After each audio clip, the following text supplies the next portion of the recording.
and are working themselves against really difficult headwinds during this war, and who could be really empowered by knowing that they have communities of Jews, Muslims, Christians, any of the above, internationally that are in solidarity with them.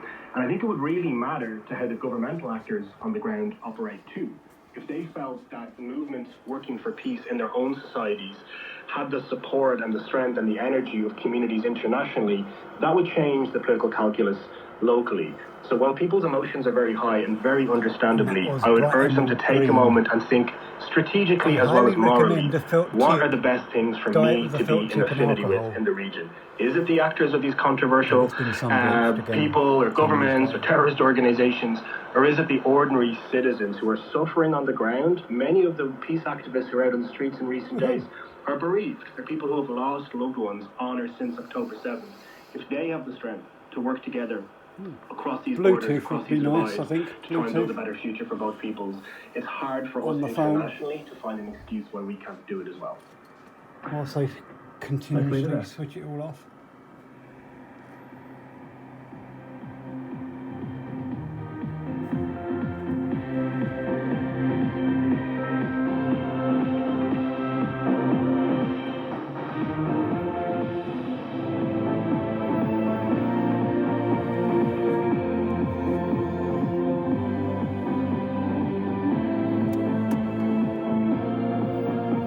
I'm going home.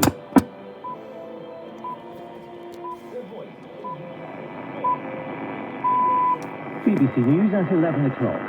The Israeli Prime Minister Benjamin Netanyahu has denounced the UK government's decision to suspend some arms sales to his colleagues with concerns they could be used in violation of international humanitarian law in the Gaza conflict.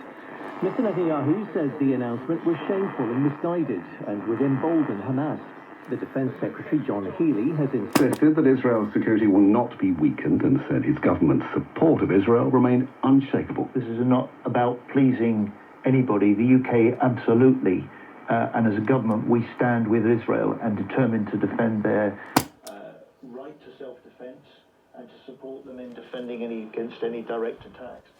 An independent review has criticised the way Ofsted responded to the death of the head teacher Ruth Perry, who killed herself early last year after learning that her school was being downgraded by inspectors. The report says the watchdog made no attempt to contact her family and appeared defensive and complacent. Ofsted's current chief inspector took over.